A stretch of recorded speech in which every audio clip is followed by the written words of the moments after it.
Alright, so in chapter 12 of Dream of the Red Chamber, this really perverted guy named Jia Rui decides to make a pass at Wang Xifeng. Wang Xifeng, of course, is already married. In fact, she has an infant daughter. She tries to get away from this relative of her husband, but she can see no way out. And so, as Jia Rui insists on visiting her and meeting with her, Wang Xifeng sets up a number of traps to teach him a lesson. You know, for a book that doesn't have a lot of like adventure and running around and warfare and stuff like that, for a book that mostly takes place in a single household, Dream of the Red Chamber actually has a lot of action and a lot of character-driven action. And I'm telling you that the men here of the Jia family are actually really wild, and they apparently don't know how to take no for an answer. And so Wang Xifeng decides to punish him by forcing him to wait outside all night long in the freezing cold. Not only does Jia Rui come close to freezing to death, but his grandfather winds up punishing him for staying out all night. His grandfather assumes that he was visiting a brothel. Now, the 1987 television version of Dream of the Red Chamber does a really good job here of showing Wang Xifeng's obvious indifference to Jia Rui, as well as Jia Rui's determination to ignore the obvious signs that she's just not interested. So you might wonder what it is that makes Jia Rui so foolish and so pig-headed, but that's one of those endearing things about Dream of the Red Chamber. The thing is that the people in this book, the characters in this book, act the way that real-life people act. And there are those of us who have acted really foolish when we thought we were in love. Anyway, Wang Xifeng sets a trap for Jia Rui after his second attempt to try to get her.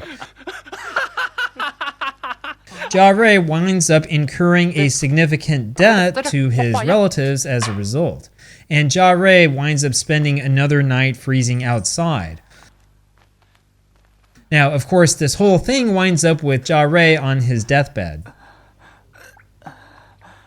Okay, so if you've only watched the 1987 TV adaptation of Dream of the Red Chamber and you haven't actually read the book, you're probably wondering why in the world Jia Rui is on his deathbed here. So the 1987 TV version, of course, doesn't show his grandfather beating him to a pulp, which would be inappropriate for TV. It also doesn't show him being covered with feces as a result of the second prank, which would also be kind of hard to show and pretty inappropriate as well. It also doesn't really show you that he's kind of suffering from hypothermia as well as from the wounds of his beating. Now, the next part of the story, which is the most important part of the story, is also actually shown incorrectly in the 1987 TV version, and you'll see that in a second. In the book, a strange Taoist priest visits Jia Rui on his deathbed and gives him this mirror. This is the precious mirror of romance. The priest warns Jia Rui to only look at the backside of the mirror, not the front. The backside has the image of a skeleton or a skull. You can translate it either way. The front, meanwhile, has an image of Wang Xifeng, who is the object of his desire.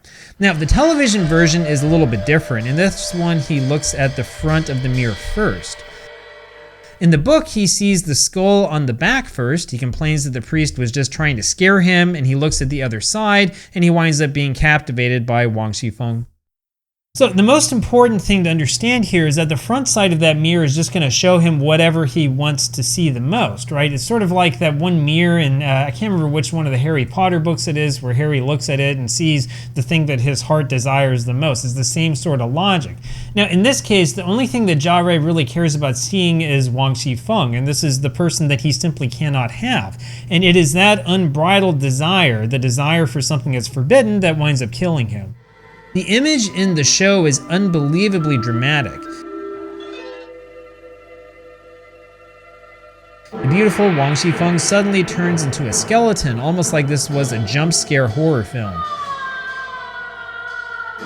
And that's the end of Jia Rui. He winds up simply dying at that. So the book, in this case, is actually a lot more graphic. It turns out that Jia Rui winds up pleasuring himself as he looks at this image of Wang Xifeng. Actually, he goes further than that and has him actually enter the mirror and engage in certain activities together with Wang Xifeng, the things that he's always dreamed of. Anyway, when he dies, he winds up dying in a pool of his own fluids, which is kind of gross. But the thing is that the death of Jia Rui isn't just some random story that was added to Dream of the Red Chamber as an afterthought. It's also really not an example of Wang Xifeng's cruel indifference, even though it might seem that way on the surface. There is a section of the story where Grandmother Jia instructs Wang Xifeng to give Jia Rui's grandfather some high-quality ginseng to make a medicine that theoretically could spare Jia Rui's life. Wang Xifeng gives him some dregs instead and doesn't pay any attention to it, and so I suppose that you could say that her cruelty ended up costing him his life. But seriously though, that's a pretty forced interpretation of what happened. So what you have to realize here is that the sexual politics of the Zhao family leave Wang Xifeng with very little choice. So she can't really outright refuse to entertain the sexual fancies of the men of the household. And so what she has to do is she has to resort to these strategies to make sure that she can get what she wants and so that she can protect herself. Even though this story happens only in the 12th chapter of Dream of the Red Chamber, by this point in the book, we've actually already seen several examples of these sexual politics at work. For example, there's this story back in chapter 7 about a daytime sexual liaison that Wang Xifeng has with her husband. Normally, you would think of this as kind of a random bit of color added into the novel, but the interesting thing here is that her maid seemed to disapprove of what was happening. If you read a little bit closer into the context, you will realize that Wang Xifeng had recently given birth to a baby, and this kind of sexual activity was seen as unhealthy so soon after giving birth. Now, the worst part of that liaison, of course, is that it was during the day, which is also something that was very much frowned upon. The thing is, though, that Wang Xifeng cannot say no to her husband. Now, the other thing that you might have missed is that Wang Xifeng's personal maid and her best friend, Ping Er, is also technically her husband's concubine, which itself is also pretty strange. In chapter 6, there's this section where Granny Liu, who's an outsider to the family, comes to meet with Wang Xifeng, and she meets with Wang Xifeng's senior maid Ping Er first. The Chinese text refers to Ping Er as a Tongfang Dayato, which is a pretty confusing phrase. Dayato means that she's a senior maid, that part is pretty clear. But the Tongfang part means connected rooms. This implies directly that Ping Er is actually a concubine, that she has equal access to the bedrooms of her mistress and her mistress's husband. So the thing you've got to keep in mind about Wang Xifeng is that she's actually a really complex character. So most people who talk about Dream of the Red Chamber will talk about Wang Xifeng being somebody who's absolutely cruel, who just doesn't care about other people, who only wants to enrich herself, and so on. The truth is that she's very much a victim of the system around her, and the actual book version, the one written by Cao Shuiqin, makes this very apparent and very clear. Honestly, even if she disagreed with her husband taking her trusted personal maid as his concubine, there was nothing she could do to prevent that from happening. So when you take that into context, Wang Xifeng's cunning behavior towards Jia Rui seems more like self-protection than some sort of awful action by an evil woman. Perhaps she wanted to see him dead, but what is clear is that she was not going to let herself be taken advantage of no matter what. And so it's really hard for me to conclude that Wang Xifeng is the one who's ultimately responsible for Jia Rui's death.